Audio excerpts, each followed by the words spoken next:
welcome viewers. I am Pia and you're watching NewsX World. Let's take a look at the top headlines this hour. Ukrainian President Volodymyr Zelensky has urged Washington to deliver a strong response to Russia's largest ever barrage on Ukraine. Zelensky has further stressed upon the need for a broad reaction from all partners.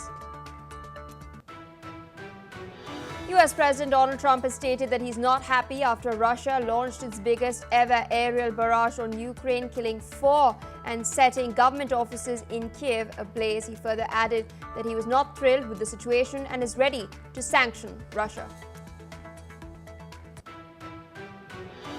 Trump has stated that a Gaza ceasefire deal could be reached soon to secure the release of hostages held by Hamas. He has warned the group to accept his terms, calling it his last warning. Reports also suggest that Trump has floated a proposal for hostage releases in exchange for Palestinian prisoners during a ceasefire. The United Nations has warned of a narrow window to prevent famine from spreading further in Gaza, urging Israel to allow unhindered aid deliveries. Israel, meanwhile, has stated that it has facilitated the entry of over 1,900 aid trucks in the past week, but agencies warn that much more is needed.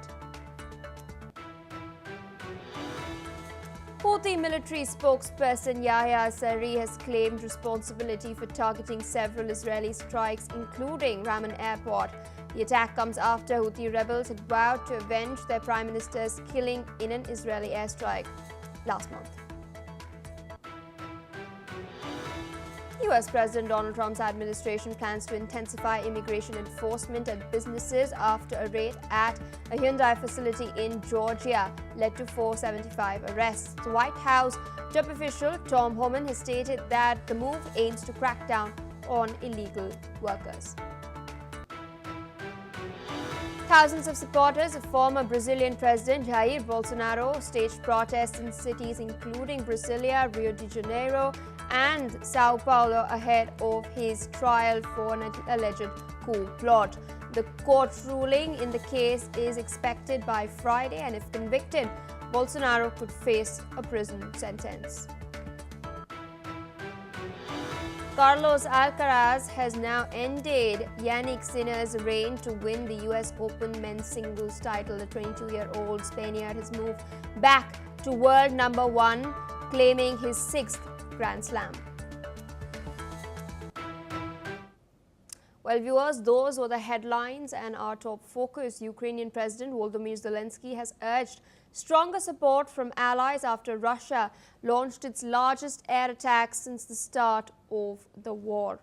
In his evening address, Zelensky called for a strong response from the United States, stressing that the Russian president does not want any negotiations. Now, according to Zelensky, at this time, more than 4 dozen casualties are known across the country, including 20 in Kiev.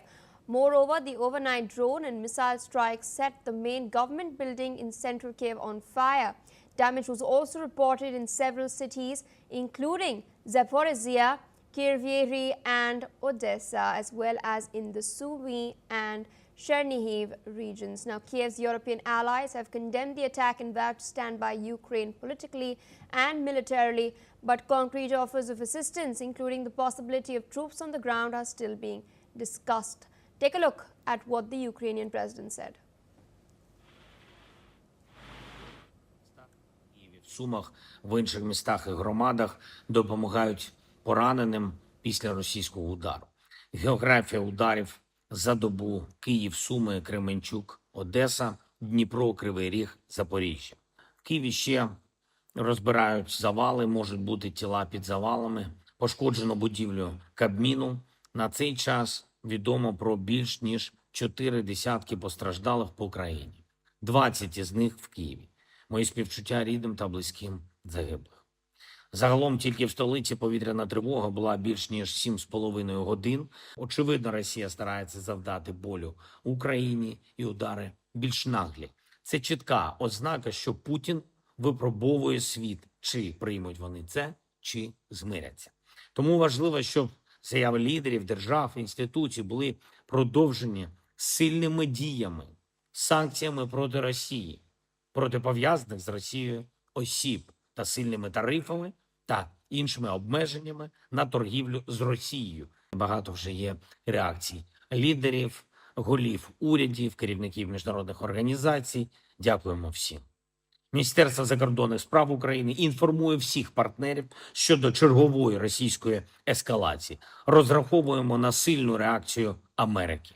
Це With us on the broadcast is Colonel Sanjeet Sirohi, an international relations and defense expert joining us from New Delhi. Thank you for taking our time speaking to us on NewsX World. Interesting developments have taken place overnight as far as the Russia-Ukraine war is concerned. Russia has now escalated its offense, targeting several locations within Ukraine, including one of the main government buildings in Kiev. Of course, we've been seeing attempts over the last couple of weeks, especially by Donald Trump, to ensure that a possible trilateral meeting could take place. Do these strikes now indicate that that is definitely off the table? Absolutely, Pia. First of all, thank you very much for inviting me for discussing such an important topic. Now, as far as the attack which has taken place on Sunday, the biggest attack so far, where 800 drones plus 13-14 missiles had taken place. The point is that the turning point of, I think, this war were two. First was when Ukraine attacked Russia deep inside and destroyed their 30 to 40 bombers. That was the biggest setback as far as Russia was concerned. And with that in mind, Putin has been now trying his best to destroy as much Ukraine as possible. And second was the Alaska summit, when Donald Trump met Mr. Putin. At that point of time, I feel that Mr. Donald Trump, by accepting all the demands of Mr. Putin, had shown the weakness from the Western side. And as a result of that, Mr. Putin has not realized that now he can achieve much more than what he was initially planning to. And third was the SCO summit, where before that everybody thought that Russia has been isolated from the rest of the world. But during the SCO summit and the BRICS summit, it has been clearly brought out that Russia has got friends, and Russia has got very strong friends in terms of like China or North Korea. So I think now they are planning, the Western media is talking about more sanctions, secondary sanctions. I think if sanctions would have solved the problem, it would have been solved much earlier. So by putting more sanctions, that is the second phase of sanctions which Mr. Donald Trump is talking about, and secondary sanctions of the countries which are buying the oil from Russia, I think it is not going to solve any problem. In fact, it is going to increase the problem. So I think the best answer is that Donald Trump should again speak to Mr. Putin and let him bring Mr. Putin, Zelensky, and himself on the negotiating table and end the war as soon as possible. Pia. Colonel Sirohi, I request you to stay on with us. We're tracking further updates as far as the Russia-Ukraine war is concerned. We're now learning that US President Donald Trump has stated that he is ready to move to a second phase of sanctions against Russia over the Ukraine conflict. Moreover, Trump has stated that he expects individual European leaders to visit the US this week to discuss the war. He has said that he is not happy about the status of the war itself and that he will speak to Russian President Vladimir Putin soon. Trump made these remarks as Russia has launched its largest air barrage, setting Kiev's main government building, on fire and killing at least 4 people, including an infant. Meanwhile, US envoy to Ukraine, Keith Kellogg, has also called the Russian strike an escalation and not a signal that Moscow wants to diplomatically end the war. Listen in to what Trump had to say. Are you ready to move to the second phase of sanctions against Russia or punishing Putin? How is your call? Greatest obstacle to a peace deal in Ukraine? Say it. As of right now, what do you think is the greatest obstacle to a peace deal? Well, we're going to see. I mean, we have some very interesting discussions. You know, certain European leaders are coming over to our country on Monday or Tuesday, and individually. And I think we're going to get that settled. I think we're going to get it settled. We have to. You can't lose. You know, when they're losing 5,000 to 7,000 soldiers a week for no reason, you have to get it settled. When do you plan to speak to President Putin next? And Very soon, over the next couple of days. Look, we're going to get it done. the Russia-Ukraine situation, we're going to get it done. I have confidence we're going to get it. All right, then of course we've heard what Donald Trump has had to say. Despite the recent barrage, he stated that he will get a deal done and he's confident in doing so. Colonel Sirohi is still with us on the broadcast. So one very interesting point that Trump has mentioned is the fact that European leaders will be visiting him this week one by one. We of course know how that played out the last time leaders from the EU were at the White House. The optics of which were not in their favor despite their show of strength. Trump last time had made it very clear that even though the US would be involved in providing security guarantees for Ukraine, there would be no boots on the ground. So in this context and what we've seen taking place in Denmark just a couple of days back with the EU leaders, defense ministers meeting, do you think it is time for Europe to expedite the security guarantees? Absolutely, Pia, but point is that this security guarantee, the Russians are not going to accept it. They don't want any troops of NATO countries to be on the Ukrainian soil. So this is the point which I don't think that Mr. Putin will agree to it. Now, as far as the providing security is concerned, they are already providing security. They are providing aid, they are providing. The only things what they have not done is they have not sent their troops. Otherwise, arms, ammunition, and everything has been sent so far, but nothing has happened. Now it is what we have to see is how long the Ukrainian military will hold up and versus how long the Russian economy is going to hold up. That is the thing we have to see. Now, if Americans or the Western people are thinking that by going in for secondary sanctions or going for the second phase of sanctions, they will be able to collapse the economy of the Russians, I think they are totally miscalculating because they have already put in so many sanctions on Russia that in spite of those sanctions, nothing has moved. Russia's economy is as strong as it was pre-Russia-Ukraine war. So the Europeans going to White House and discussing, that is absolutely okay. But what I think they should be discussing is how to come to the negotiating table and bring peace to Ukrainians, because otherwise you keep on arming Ukraine, you keep on putting sanctions on Russia, nothing is going to solve this problem. Pia. All right, sir. With that, I would like to thank you for taking our time speaking to us on NewsX World today morning. You are shifting focus away from the Russia-Ukraine war towards the Middle East. We're now learning that US President Donald Trump has stated that there will be a deal regarding Gaza very soon. He has asserted that all hostages, whether dead or alive, will be returned. Listen in. I think we're going to have a deal on Gaza very soon. It's a hell of a problem. Again, it's a problem we want to solve for the Middle East, for Israel, for everybody. But it's a problem we're going to get done. So they have hostages. It could be a little bit less than 20 because they tend to die, right? They tend to die. Even though they're young people largely, they're dying. Young people don't die. Young people stay alive. But with this whole thing, they tend to die. But we have, let's say, 20 people and we have about 38 bodies. Bodies, meaning bodies. Trump also issued what he referred to as his last warning to Hamas, urging them to accept his terms for a deal.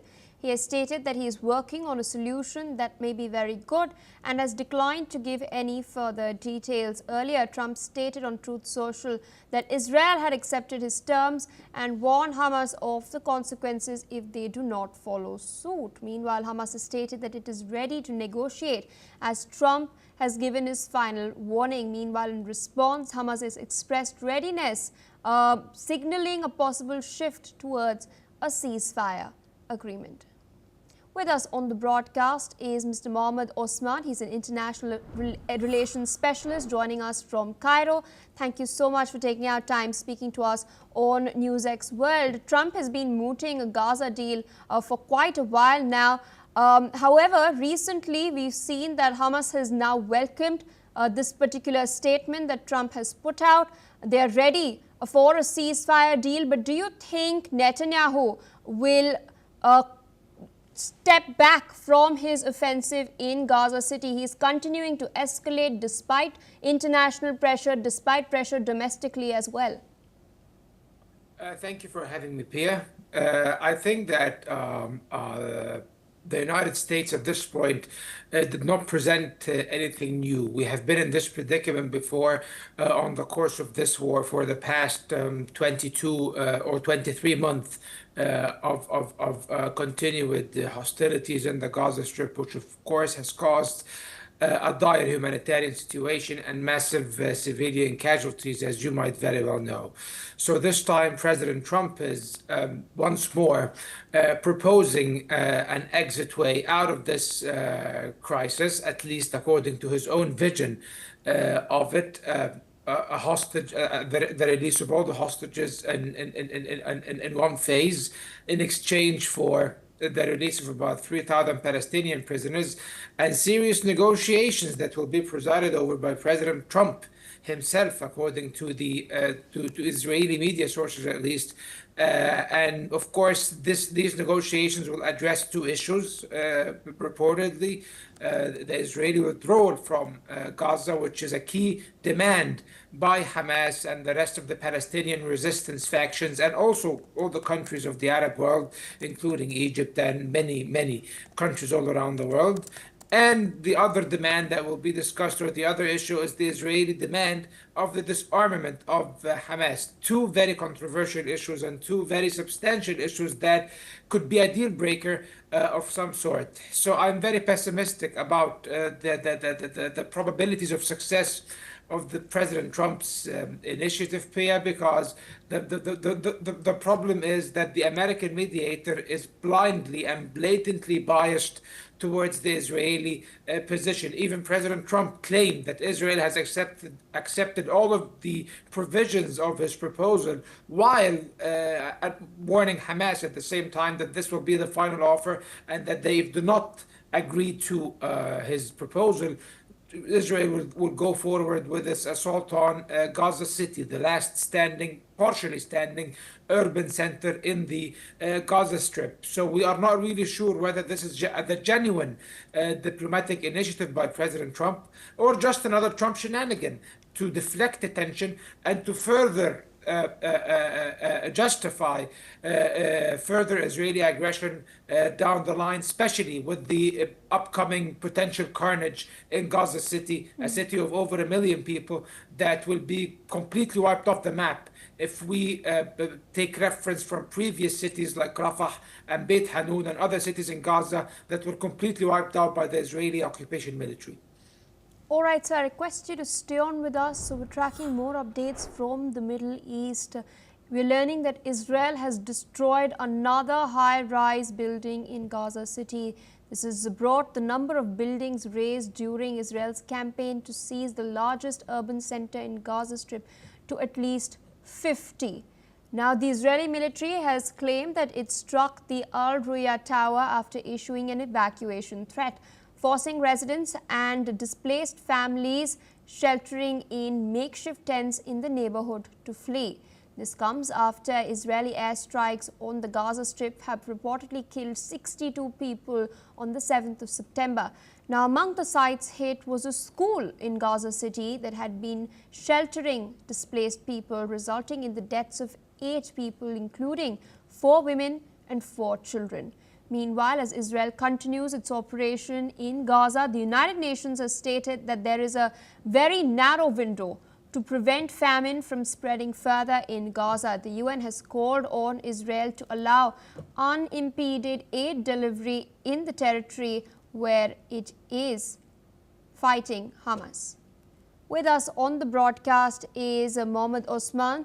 Thank you, sir, for staying put. The latest updates coming in regarding what exactly is transpiring. The UN once again issuing a warning as far as the aid situation, the dire situation in Gaza is currently concerned. They've stated that there's a very narrow window at this point to prevent of full-fledged famine from spreading even further in the Gaza Strip? What really is needed at this time? The United States, as we've discussed before, has been making statements regarding a ceasefire deal, but the humanitarian situation on the ground is even more dire. Is it time for Trump to exert some pressure on Netanyahu to ensure that humanitarian aid is delivered to the people who are practically starving on the ground? Yes, if President Trump and the United States seek whatever little to preserve whatever little amount of credibility they still retain in the Middle East, if any, they have to exert more pressure on Israel, because the stakeholder or the party that needs to be pressured is Israel, and not Hamas or any of the other Palestinian factions in the Gaza Strip. Israel is the stronger power. Israel is the one moving events on the ground, and Israel is definitely the one causing this dire humanitarian crisis the United Nations was just discussing. Over 63,000 people, 80% of them civilians, have died in the past 23 months. Over 90% of the 2 million residents of Gaza are internally displaced. 80% of the Gaza Strip's basic infrastructure and housing units have been wiped out. The majority of hospitals have been wiped out. There is no electricity in most areas. There is no water. And in the midst of all of this suffering, Israel is impeding the entry of humanitarian aid, letting in only a very small fraction of the needed amounts of humanitarian aid to keep the Gaza Strip alive. And that's why we are on the verge of an all-out famine. And some parts of the Gaza Strip are actually experiencing famine at this point.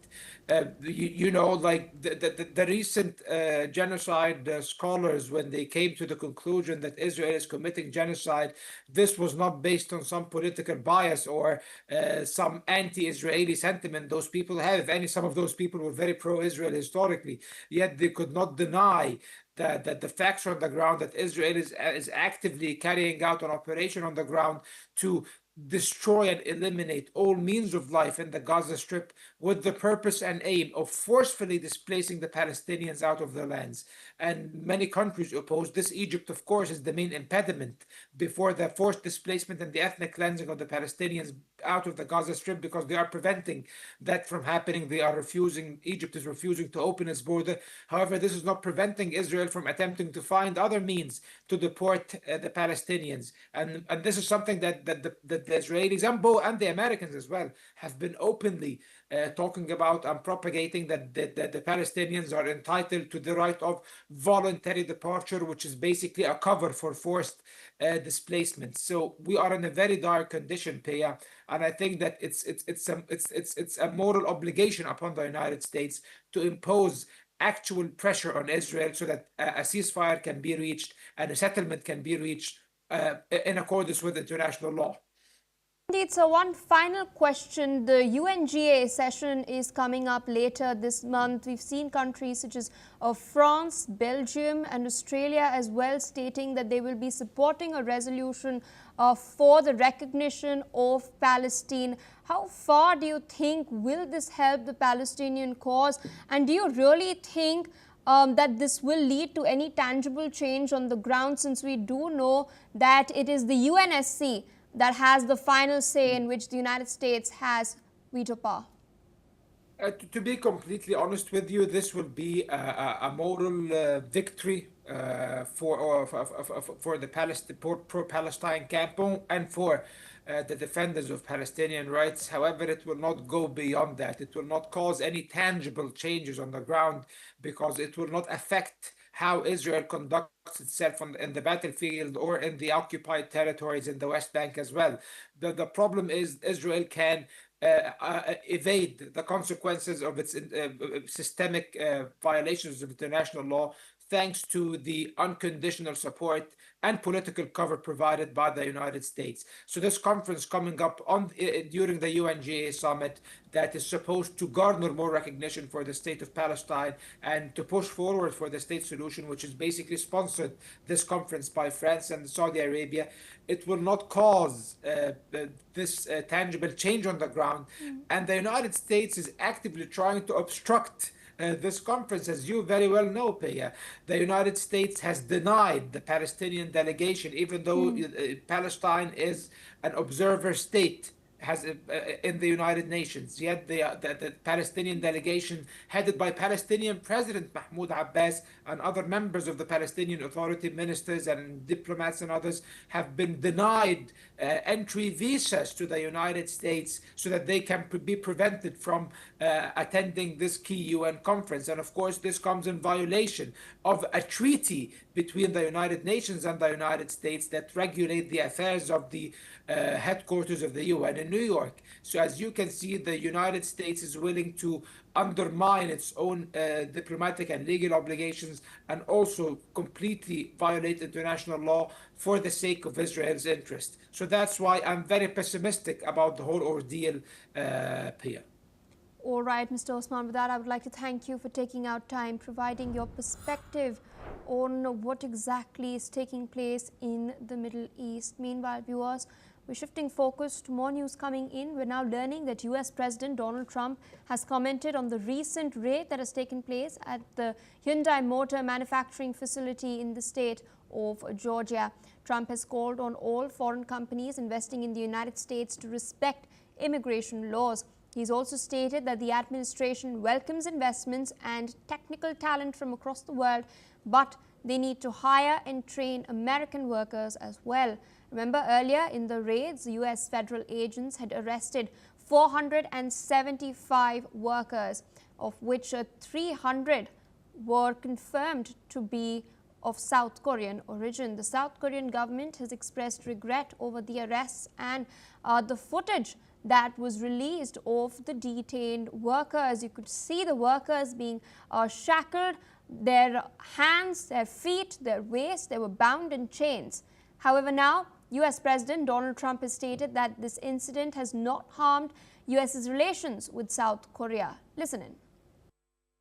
So we're going to look at that whole situation. We have a lot of industries that we don't have anymore, and we're going to have to train people. And the way you train people is bring people in that know what they're doing and let them stay for a little while and help. So I'm going to look at that. So it's a very interesting situation that took place in Georgia. And we heard about it yesterday. At the same time, ICE was doing right. All right, there, of course, you've heard what US President Donald Trump has had to say. You can see these visuals on your screens. This was released by the US Customs and Immigration Enforcement, the ICE. These, of course, you can see a large convoy of cars in which these detainees were kept. They were bound, their hands were bound, their feet were bound, and their waists were also chained. We've seen several similar such visuals over the course of the last few months where deportations were taking place to Guatemala, India and other countries as well. Now Trump seems to be doing this to South Korean workers in Atlanta. You can of course see statements now coming in as far as Trump's reaction is concerned. He has called on all foreign companies investing in the United States to respect immigration laws. That's not all. He has stated that this incident has not harmed America's relations with South Korea. With us on the broadcast is Dr. Sanjay Kumar, journalist at the Korea Herald, joining us live from Seoul. Thank you so much, sir, for taking our time speaking to us on NewsX World. We've just heard what Donald Trump has had to say. He's claimed that the shocking visuals, which have resulted in considerable furor over the last couple of days, that has not harmed US's relations with South Korea. How much merit does its statement truly hold on the ground? Well, the relationship remains intact. The US-Arab alliance is ironclad. It is very well known across the world. And both the leaders in both the countries, they do understand about this relationship. So relationship is there's no big issue, but of course it has sent a very negative signals to those investors, those companies who are trying to expand their visibility and expand manufacturing in the US. That is why just this morning there was a meeting of all the industry stakeholders, especially those companies who are operating in the US, including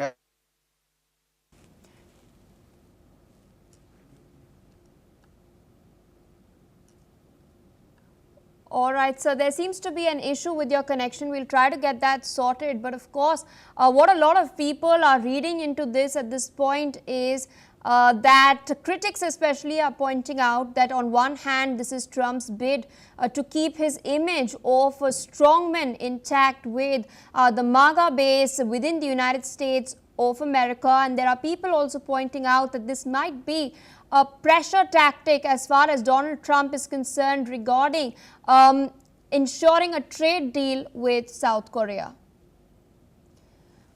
All right, that's all the time we have for now. Viewers, more news and updates on the other side. Stay tuned on NewsX.